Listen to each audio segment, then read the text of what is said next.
Hey, it's Timbo here. The Small Business Big Marketing Show is brought to you by Web Central and Design Crowd, two businesses that care about your marketing.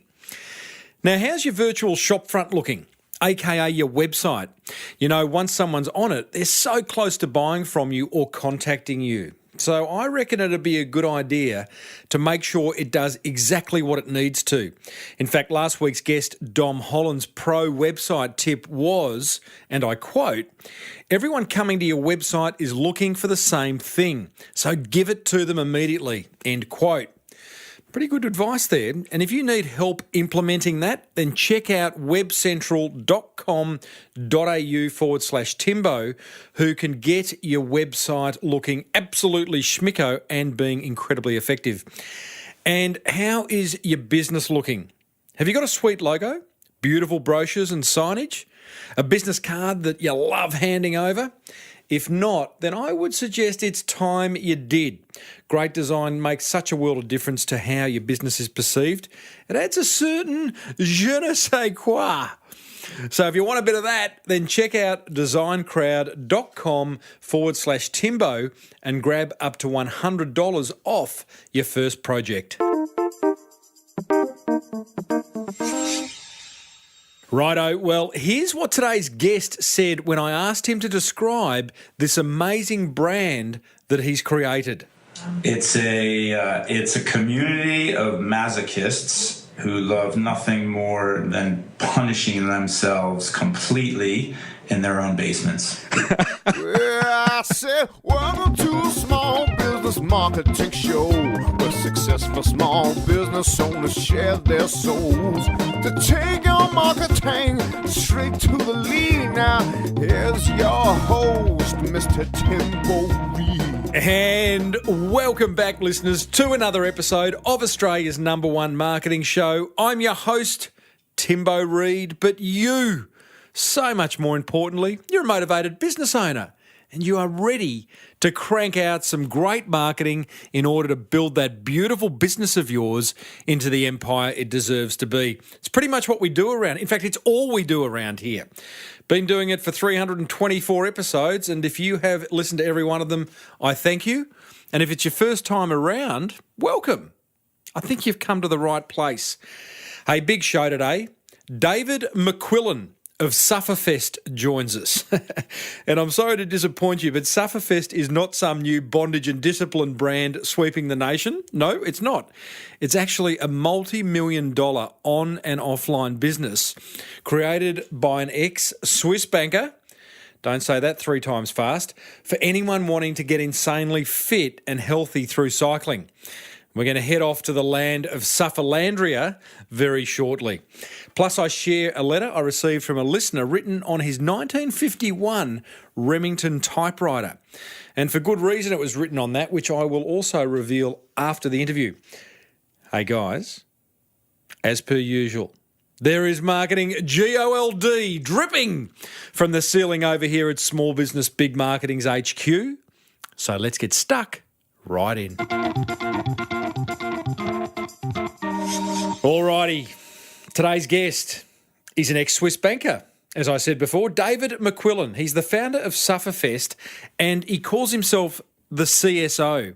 That stands for the Chief Suffering Officer of the mythical country Sufferlandria. Yeah, got his own language. It's amazing, this brand. Now, David was bored with conventional ways to get fit on a bike, so he taught himself how to edit video, and after negotiating rights with some major cycling races like the Tour de France and the Tour of Italy and the Olympics, he has created his first Sufferfest training video and he inflicted it on the world. Now, the world responded very favourably when he did that, so much so that he panicked and he took it down as quickly as he put it up. And you'll find out why very shortly. He then had his confidence boosted after being called an assassin and a sadist, and realising his true calling was to spread agony and misery around the world. David quit his well-paying Swiss banking career and escaped the cubicle. Oh, I love a cubicle escapade, to focus full-time on building this Sufferfest brand. It's now a multi-million-dollar brand run out of his home in the beautiful island state of Tasmania. Now, do not fear, guys. This isn't an episode for middle-aged men in lycra. What are we called? Mammals? Wow, I put myself in that category. That's scary. No, I think you're going to love this as we uncover the importance of creativity in building a brand people love, how to build a tribe of long-term loyal customers. Who doesn't want a bit of that? The importance of an authentic brand language, which David has created in Sufferfest, and not many businesses do. That's fascinating. Why humour is important in marketing your messages. Yeah, so we've covered that before. Going to go into more depth on that. And a secret social media strategy that doesn't involve you, huh? No work on your behalf. Got to love that. We cover so much ground in this interview. I started off by asking David, what's one thing that really freaks him out? Bugs, man. Bugs. I cannot stand bugs. Any kind of bug. I'm terrified. I'd rather have my kids go and kill the bug than me. I'm not getting near it. So we're not just talking spiders. We're talking like any creepy crawly. Anything. You know, the worst was when I lived in Atlanta, Georgia, and the cockroaches down there. The cockroaches down there actually, they can fly and they wear leather jackets. They're terrible. And ride Harleys.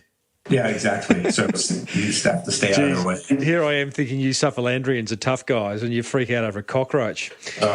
Now, let's talk Sufferfest, David, because it's fascinating, mate, what you've done with this business. In your own words, how would you describe Sufferfest? It's a community of masochists who love nothing more than punishing themselves completely in their own basements. Goodness me, if you've just tuned in and you are wondering what's going on, this is all about cycling. You forgot that one important point. Yes. So it's a very good description. It really is. Where'd the idea come from? Well, it came when I was living in Switzerland in the winter, and I was trying to train for races that would start in the spring or the summer. And if you've ever run on a treadmill, or if you're a cyclist and you've ridden a turbo trainer, you know just how boring riding your bike indoors in the winter is. Mm-hmm. So I looked for a way to make it more enjoyable and more motivating, and I started creating my own videos to work out to. And did you start then sharing those videos and getting a little bit of interest? Yeah, I was making these videos, just kind of ripping footage off YouTube and putting music together, and I gave them to some friends, and they loved them. And they said, "Gosh, you should give these to more people." And so I thought, well, that sounds like fun. I guess I'll do that. And this is at the time. This is like 2009 when podcasts were getting really big. And nice. So I thought, well, I'm going to make one of those. So I created my own video podcast, put it up on iTunes, and to my, at first, surprise and then horror, thousands of people downloaded these videos, and I took them right down because this is also the time when Napster was getting sued for copyright infringements. Yeah, right. And of course, I didn't have the rights to anything, right? This was just supposed to be for fun. Yeah. So you freaked out a little bit. It's really interesting. The thinking behind my question was I interviewed a fellow a few years ago. His name's Eugene, and he has an amazing business in Bondi called Aquabumps. He was a very bored photographer working for an advertising agency, and each day he'd go down to Bondi at 6 a.m. in the morning and take a photo, and he'd post it to his mates, and his mates would share it on. And all of a sudden, other people were saying, "Hey, Eugene, can you include me on your email list because I love seeing these photos each day?" And at that point, he's gone like, "Hey, there's kind of interest from other people around what I'm doing. I'm going to have the guts and turn it into a business." Yeah? Same with you. Yeah, well, that's exactly what happened, because when I took the podcast down, people started writing me saying, "Hey, well, where's those videos? I need them back. I can't train without them." And I wrote them back first saying, "Hey, look, it was just a joke. It was just supposed to be for fun. So sorry." But I got enough of those emails that I started thinking, well, maybe I can actually do this right. And I approached the rights holders, and I figured out how to negotiate rights and get music and edit video and really polish it up and do graphics, all just kind of on the side, and started putting them up for sale. Okay, hold that thought, because that sounds very easy, but you made a really big leap. You're living in Switzerland.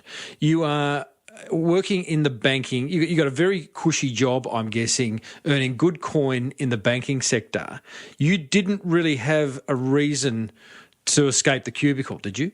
No, definitely not. I worked in Swiss private banking, which is a great place to work, and I had a nice job. I liked it. I wasn't unhappy, but what I didn't have was a real creative outlet for a lot of the things that I like to do, and the idea that I could make things without having a boss and just have fun. I guess that was kind of the escape that I was looking for. So I just worked on the Sufferfest at night as a hobby, just as a creative outlet. But then it grew and grew and grew, and eventually it got to the point a few years down the road when I was then working in Singapore as part of the management team for an Asian bank. I had to make a decision about what to do.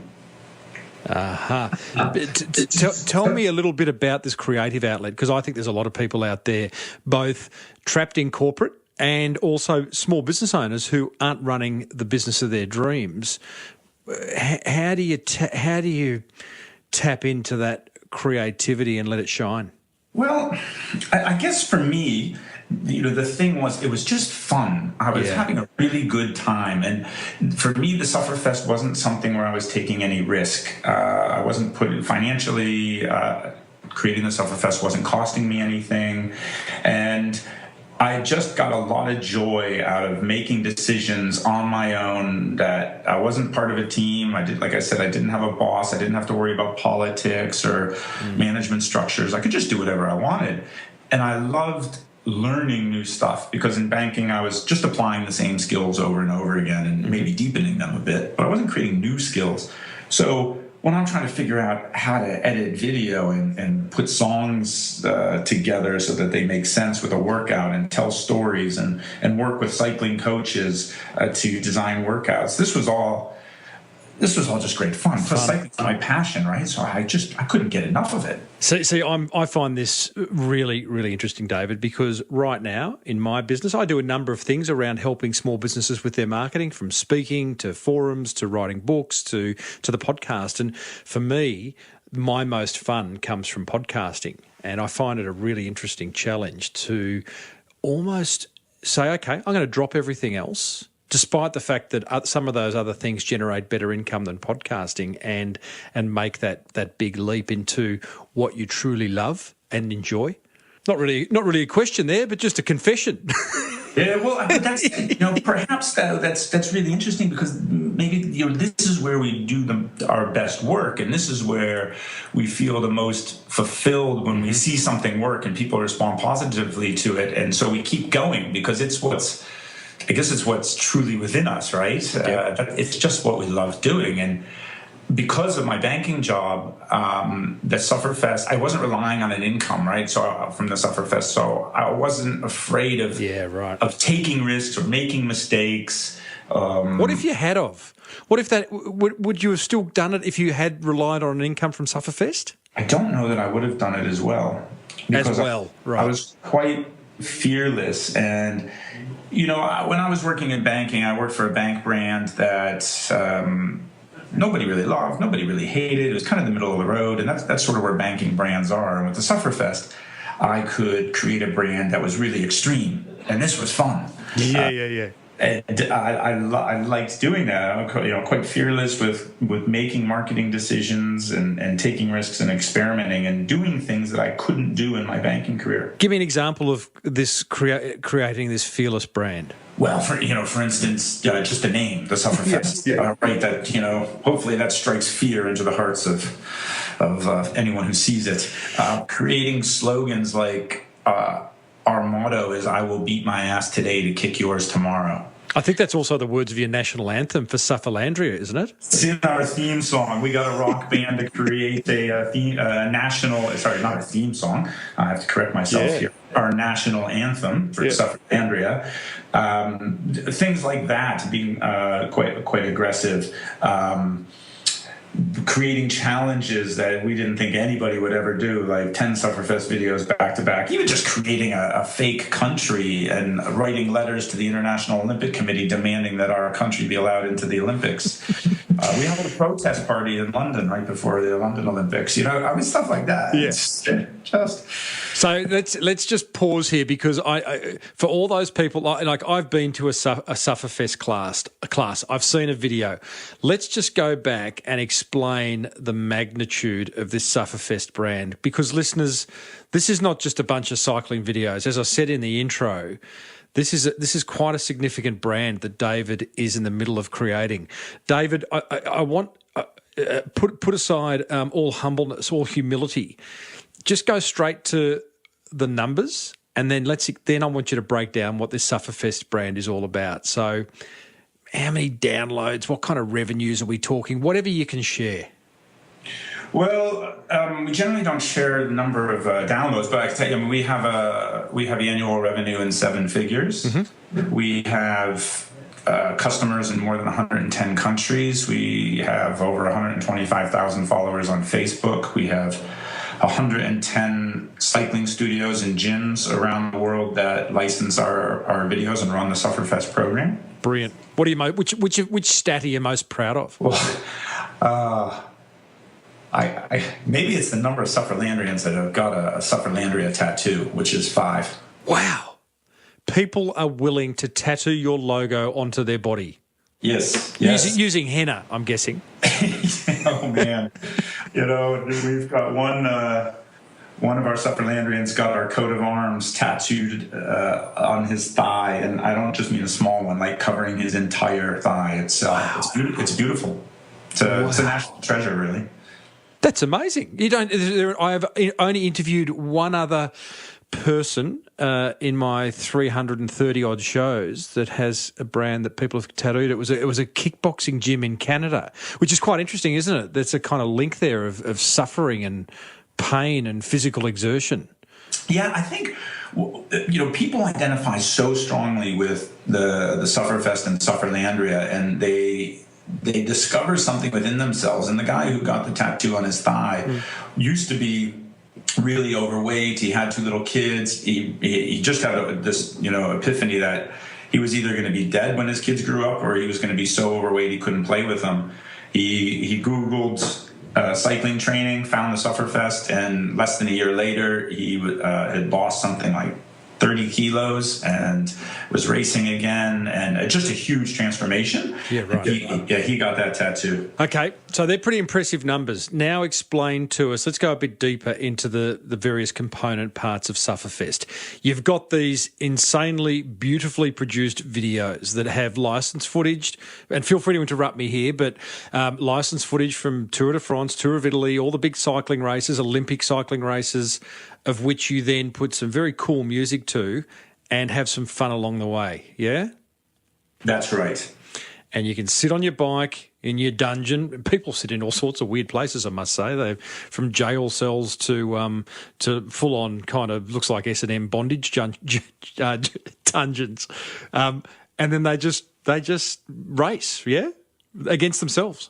That's right. I mean, you really can think about the Sufferfest, I guess, in 3 parts. One, is the company that makes the products, and our main product is training videos. You watch the videos. They've got structured workouts from world-class coaches, great footage, great music, as you mentioned, and you basically do as you're told, and you follow along with the story in the video, because this isn't just you're not watching someone work out. This is like a movie and a story with characters. We also make training plans. We have a nutrition guide. We make casual wear, cycling kit. We run a training camp in Switzerland. So these are the main products alongside our app, which connects to your heart rate monitor and power meter and dials the suffering up even more. See, what I love about this, David, is you started off with videos, but now you've done all these sort of brand extensions into camps and tours and merchandise and apps, and you've built this incredible tribe, yeah? They've really grown, and that has come on the back of what I would say is the second part of our company, which is Sufferlandria. And Sufferlandria is, as I'm sure you know, is the nation from which come Sufferlandrians. And Sufferlandrians are the customers of the Sufferfest. Yeah, Sufferlandria has got its own flag, its own national anthem, our own coat of arms. We have our own tourist website. It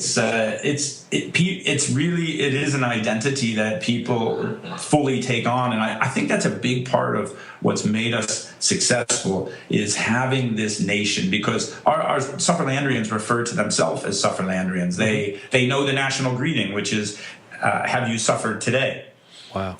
To which the correct answer is yes, more than you. So what you've done here is create some brand language too, like Sufferfest, Sufferlandrians. What else have I seen along the way? Paincation, that's what you do. You don't take a vacation, you take a paincation. You've mastered the art of edutainment, not edutainment. I mean, and the list goes on. I think you call the opposite of, what's the opposite of a Sufferlandrian? Yes, well, this, like any good nation, has enemies. We are at war. We have our enemies, and the enemy is Couchlandria. And the Couchlandrians will stop at nothing to introduce us to their life of ease, quiet, and sloth. And their national symbol is the donut. Love that. Oh, goodness me. It's resonating far too much with me right now. But tell me, being a banker, let's explore brand, because whether you know it or not, and I know you do, you've created a very emotional brand, a brand that people are very connected to, and even visually. You know, I saw you the other day down in Hobart. You had this great tracksuit top on, or whatever you call it, you know, leisure suit, great branding. Your videos have got a real style about them. Did you bring this to it? Did you go to a marketing agency? How did all this come about? No, it's all my fault. Wow. So, okay, because what you've done, and listeners, you've really got to go and visit like sufferfest.com and Sufferlandria and check out just this visual brand, because there's a beautiful consistency about it and an honesty about it. So let me just clarify there when I say it is all my fault. For years, I did everything myself, everything, the video editing, graphics, designing the clothes, selecting the music. I've done everything. Over time, I realized that my talent has a fairly low ceiling, and in order to bring the quality up, I needed to start bringing some people on board. And as I'm sure your listeners know, as small business owners, that was one of the hardest decisions ever. Bringing someone on and letting go of my baby, especially things like customer service, because I did all that myself as well. Wow. And so now we have a bigger team, and we have we've got a PR agency and a marketing agency that they don't drive strategy. That's still stuff I do, and directing the identity. But of course, it's their talents that really put the polish on things and make us look a lot better. But it was definitely a one-man show for a long time, and that's really what I like the most. Tell me about the moment then that you made that leap, because I hear it all the time, David, of like letting go and bringing other people into the fold. Can you remember the first person you employed, and how did you make that leap? Yeah, absolutely. It was a guy, a university student, to come on board and handle our customer service for me, because it was just getting so much that I wasn't doing a good job anymore. And that took a little while to recognize and then also to accept, because my contact with Sufferlandrians was very important to me. And even today, I mean, I can name off hundreds of our customers by name and their stories. That kind of connection is so important for me. So bringing him on board to handle customer service was a really big step. But through that, I learned that, wow, there's people who can care as much as me, who can do an even better job than me. And that's great, because then I can do the stuff I can still do the stuff I love. And like today, I do all the videos myself with some minor support on graphics. Wow, is that's interesting, because video editing, any editing, is a real time suck. That clearly then for you is your major creative outlet. You love editing. I love telling the story, and I love the way the workout and the footage and the humor and everything can come together. And I can't outsource that because that, to me, is the core of who we are. And I love telling those stories. I love seeing how things evolve. I think about it all the time. When the team knows that when I'm in video production process, that I'm going to be pretty much out of touch for a couple of weeks because I get so deep into it. Deeply immersed.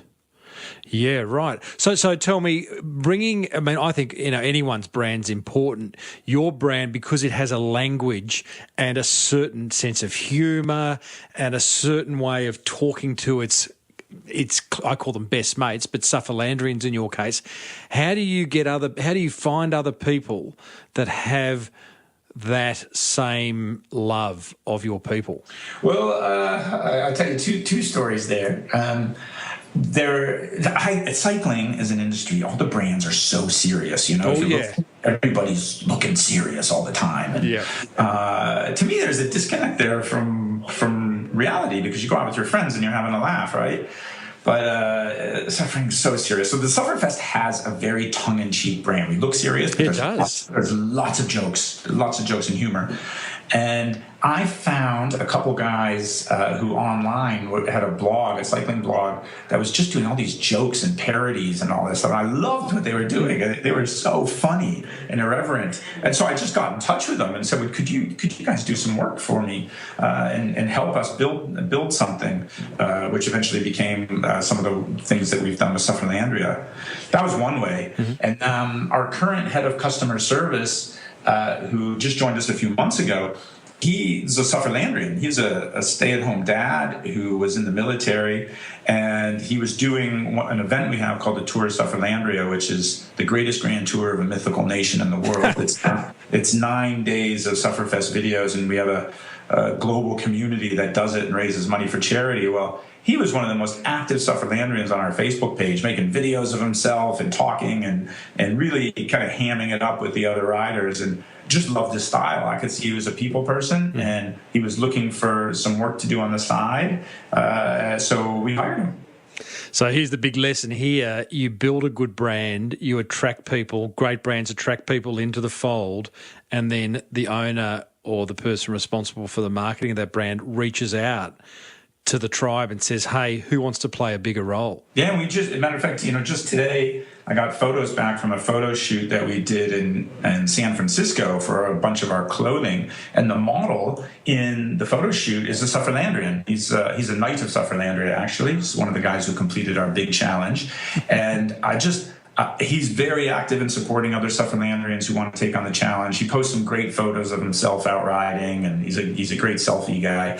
And so I just wrote and said, hey, would you mind modeling a kit for us? Because I think you'd be fabulous. So the photos just came back today. They look awesome, and I love the fact that the guy in the pictures is a long-time Sufferlandrian. I think it's just so authentic. Well, exactly. It makes sense that everyone involved in your brand is actually a Sufferlandrian. I can't even believe I'm talking like this. It's like, as if there were, an American or a Canadian. I mean, I've lost the plot. You've sucked me in. It's a cult. Yes, it's a cult. I'm in. Yes. Well, part of we'll probably get in trouble with employment law here, but one of the requirements when you start working with the Sufferfest is within 3 months you do your Knighthood of Sufferlandria challenge, which is 10 Sufferfest videos back to back in one day, which is at least 11 and a half hours on your turbo trainer. I was at a French restaurant with my beautiful wife yesterday, and all the staff were French, and I actually said to Soph, what is the thing? Like, can you not work here if you're not French? I think it's fair enough. I think they should be French. It adds to the whole, I'll have to say it, je ne sais quoi. I don't even know what that means. But you know what I mean? It's like bugger employment laws. Hey, you know what I also love? And it reminds me of another past guest, David, and that is a few years ago, I had a guy, Andre Eichmeyer, who owns it's now the biggest online wine retailer in Australia, called Vino Mofo. Yeah, great. Yeah, you know it? Mm-hmm. You've done what he did, or vice versa. So he's gone, everyone who drinks wine is not a snob. Yet the wine industry is completely up itself, the way it talks about beautiful bouquets and blackcurrant undertones and all that crap, right? He said there's a whole bunch of people out there that just want to drink wine, right? and have fun. So he created the mofos, the vino mofos, and the rest is history. In fact, I only saw him last week. He won a Telstra Business Award in Victoria. But you've done that. You've gone and looked at your industry of cycling, which is weird. It's just like a lot of blokes my age in Lycra, really, and a lot of women too. But it's very serious, and you've challenged that. Yeah, because you mentioned it earlier. The entertainment that's what we want to do because I know, and it's proven now through the Sufferlandria community that you will work out harder when you are fully engaged and entertained in your workout. And you will push yourself farther than you thought possible if you're that motivated. And it's just helping people find their inner Sufferlandrian has been such a joy, and folks get so into it. They're entertained, they're laughing, and that's how it should be, right? Not everybody's serious and stone-faced. Well, I reckon humour is, and it doesn't have to be belly-laughing humour, but I think humour in marketing is so important. It doesn't mean every brand has to be funny, but just to put a smile on people's face, to engage them, to entertain them, is a great way of holding them. Yeah, absolutely. And it's quite fun if someone's heart rate is at 185 beats a minute and they can't breathe and they look up at the screen and there's a joke and it makes them laugh, Yeah. I love it. Oh, my goodness.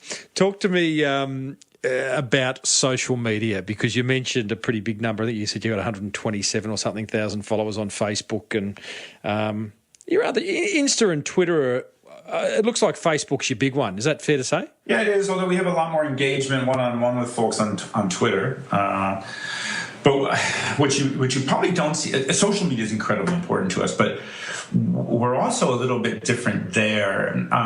Obviously, we have our Sufferfest page, but there are Sufferlandrians who have created spin-off Facebook groups of their own. Cool. And it's within those groups and those events that we're most active. For instance, I mentioned our Knights of Sufferlandria challenge, and if you do these 10 Sufferfest videos, you become a Knight of Sufferlandria. All other Sufferlandrians have to call you Sir or Dame. We put your name on a roll call. You get a bite decal. And then other Knights invite you to this Facebook group that's closed only for Knights. And in there, they discuss all things suffering. And then there's a spin-off group of Sufferlandrians who are planning on doing the knighthood, and they want to know, how do you do it? So all the potential knights are in there discussing playlists and nutrition and hydration. So there's all these spin-off groups of Sufferlandria that are managed by Sufferlandrians, so we don't own them, and they're great places for us to go and connect with Sufferlandrians and have a laugh, and importantly, test ideas out. Say, well, guys, what do you think about this? This is what's coming up, and getting feedback and learning, and that just keeps helping evolve the Sufferfest and push it forward and make sure that we're still connected with folks. Wow. So all of a sudden that it's almost that secondary social media stuff that you're not creating yourself as the Sufferfest owner, but your tribe is out there kind of spreading the love. That's incredible. Yeah, and they've taken on the culture so much that they won't tolerate anybody who is disrespectful of other people. For Sufferlandrians, it doesn't matter if you come first or last in an event or a race or anything, really. What matters is that you push yourself and that you suffer. And all Sufferlandrians know that. And if anyone comes into a group and starts belittling someone else's effort, or says, hey, how come you didn't win? You're not worthy. They will shut that person down so fast and remind them that true honor comes through suffering, not necessarily through victory. Amazing. Hey, it sounds all pretty rosy. What's frustrating you? What is something that you'd love to get up, but for whatever reason you haven't, or is there a part of the business that's just not doing what it should? Well, I always have so many ideas and things I want to do, and that I guess all small business owners have that, and prioritizing can be difficult. For us right now, competition is increasing pretty dramatically. We're entirely self-funded. And there are some venture-backed competitors coming out that have just got tons of money and are building technology that we simply can't. So I guess it's not so much frustrating, it's just a big challenge in terms of thinking through, well, what does the Sufferfest mean now to folks in light of more options for people to choose? So broadening our product set and in order to deepen our relationship with Sufferlandrians has been the big challenge. And toward the end of the year, when we release a new version of our app, we're going to have a lot of new content in there that really does go beyond what we've traditionally done. There's a great quote that comes to mind, David, which goes, people can copy what you do, but not who you are. And, that's why building an emotional brand like you have is so important, because there may be competitors who come along with deeper pockets who can create amazing technology, but they can't be you. Yes, we have more by kind of stumbling along and taking a few risks than really through strategic planning. We've created something that people really identify with and which we love working on and with people we love interacting with. And I feel as long as we keep doing that and helping people feel proud of who they are as Sufferlandrians and as a company doing things that makes them proud of what we do, I think we've got a really nice future.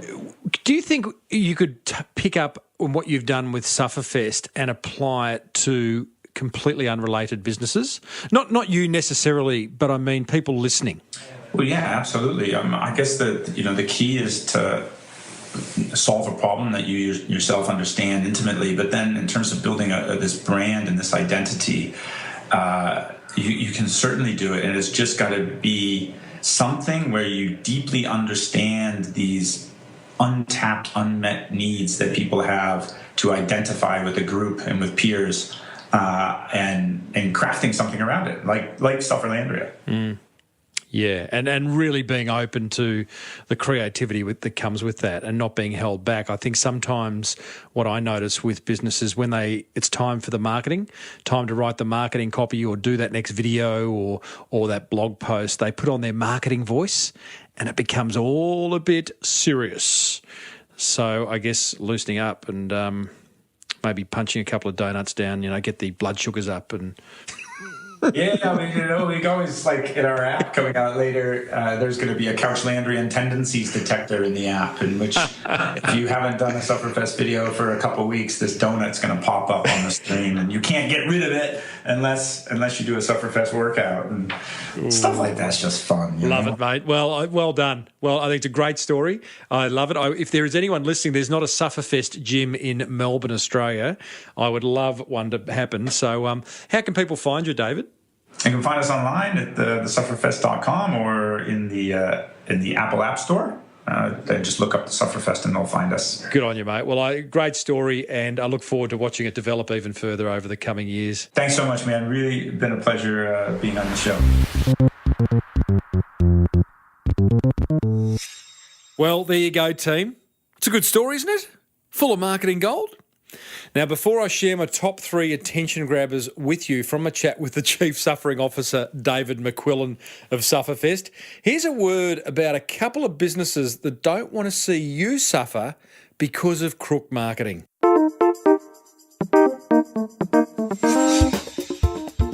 Support for this show comes from Web Central, who love building small businesses' websites that not only look great, but get you more customers. I asked Verity Ma, their Chief Marketing Officer, to share her top 3 business website must-haves that are simply non-negotiable. The 3 must-haves for an effective website, I think, starts with a clear call to action. So when you get a visitor to that website, what do you want them to do? Also, the website needs to be mobile friendly because there's a huge growth in the number of visitors coming from their mobile, searching while they're out and about. And then finally, a professional design that reflects your brand. Because if you think about it, the first time that a potential client or customer interacts with your brand is on your website, they're going to have an immediate view of what your website does and whether you're trustworthy. Web Central, helping you build trust online fast. Check out webcentral.com.au/Timbo for exclusive listener offers. The Small Business Big Marketing Show is also grateful for the support of Aussie-owned business designcrowd.com, the world's #1 custom design marketplace where it's beautifully simple and cheap. I love cheap. To get a design you love, guaranteed. I asked founder Alec Lynch what problems Design Crowd solved for us small business owners. Buying design has traditionally been an expensive process, a slow process, and a risky process. Design Crowd's crowdsourcing solution fixes those problems. DesignCrowd.com, a faster, cheaper, more creative way to get a custom logo, graphic, or print design for your business. For a special VIP offer that can save you up to $100 on your first design, visit designcrowd.com/Timbo. Righto, my top 3 attention grabbers. Number 1, brand language. Take a good hard look at how you speak to your precious customers and prospects. In fact, take a look at how your whole industry speaks to them and ask, is there an opportunity to engage with them in a more authentic way? Maybe you could start by giving them a name. Remember the guys at Orange Sky Laundry a few episodes back? They call their customers their homeless friends. You're my motivated small business owners, and David has his Sufferlandrians. What are you going to call your clients? Give them an emotional name, and it will bring emotion to the way you craft your marketing messages. I guarantee it. Attention grabber number 2, brand extensions. Look for additional ways to sell more. David's got videos, he's got his camps and tours, he's got his merchandise, he's got his license agreements with gyms, downloadable PDFs. So many additional ways to make more money. So what can you add to your business as an additional revenue stream or brand extension? Attention grabber number 3, tribe-led social media. This is genius. The idea of seeing your raving fans create Facebook groups, forums, and other social channels to talk about your business. That's cool. I love it. Now, while this is not something you can necessarily instigate overtly, you could though. It is a result of building a tribe of long-term loyal followers. So start to do that now if you haven't already. And by the way, team, if anyone wants to start a small business big marketing discussion group on Facebook or LinkedIn, whatever, I'd love to hear from you. Hey, the more of us who are talking actively about marketing and how it can contribute to growing our business, it's got to be a good thing. If you want to go and do that, maybe you want to organise a meetup somewhere in the world. Hey, hit me up on Twitter at Timbo Reid, R-E-I-D, or send me an email, tim@timreid.com.au, and I would be happy to consider all ideas because it can only benefit your business and those that you get involved. Hey, what grabbed your attention? Go and leave a comment in the show notes if you're up for it. smallbusinessbigmarketing.com/324. So I got a beautiful letter in the mail. Isn't that rare? A letter in the mail. What do we call that these days? Snail mail. It was in an old envelope, sort of an off-white, yellowish envelope, written all on a typewriter. Let me read it to you. This is wonderful. Some marketing lessons in here, by the way. Dear Timbo, I have been really enjoying your podcast. The interviews have been very motivating. Since discovering your show, I've taken on many tips and incorporated them into my businesses. He's got 3 businesses, this fellow. One is talkingstones.com.au. He goes on to say a couple of tips I've found particularly rewarding has been to book into my diary reoccurring time for marketing and reintroducing handwritten thank you notes. Oh, fantastic. Well, 2 things there. One is locking into the diary reoccurring time for marketing. So important, guys. Everyone, lock in an hour a week if you haven't already to do some marketing on your business. I would prefer it to be hours per week. But if you're just getting started, an hour per week would be fine.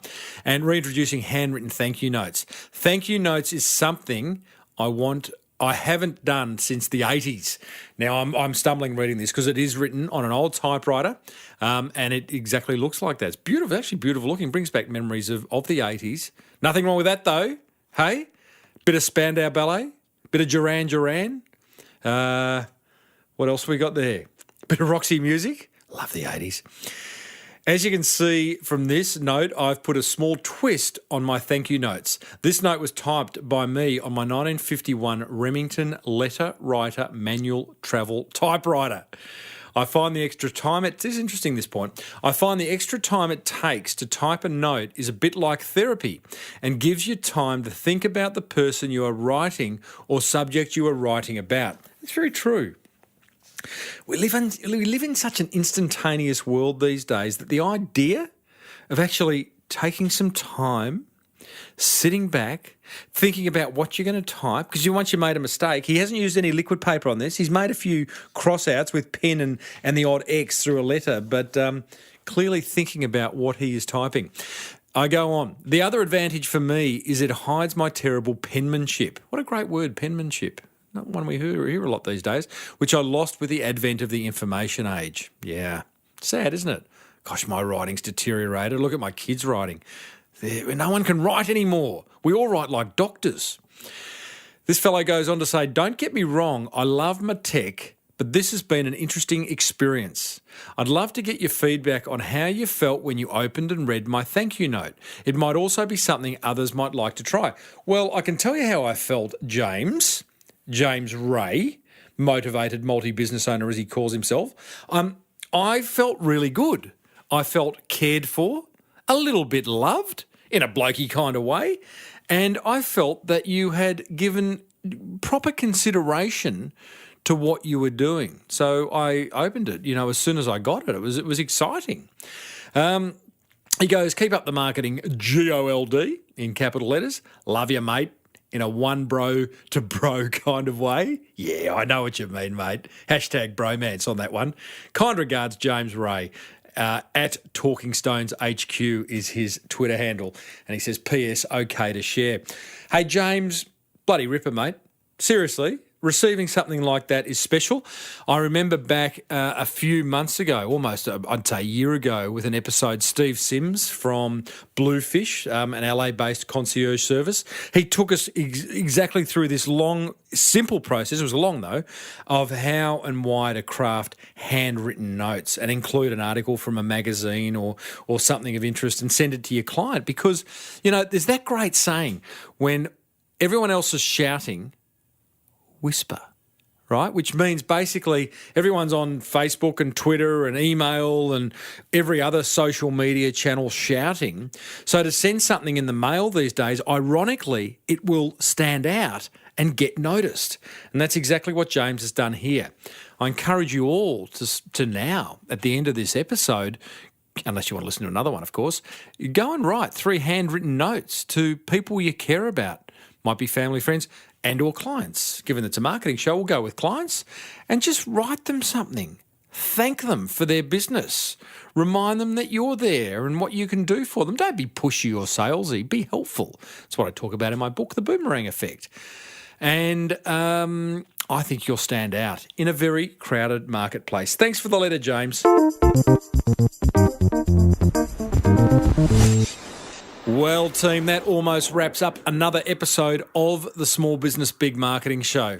If you loved it, then go and pay it forward. I'd love it if you did that by letting another business owner know about this show. One I could do with a little bit of marketing love, because I tell you what, there's plenty more where this came from. Recently, I risked my life for you guys just to see if racing car sponsorship was a good way to grow your business. Here's me squeezing into a Porsche before being thrown around a racetrack at up to 240 kilometres an hour. Righto, I'm leaning down. Hello, Steve. Leg in. Mate, those legs are too long for a racing car Porsche.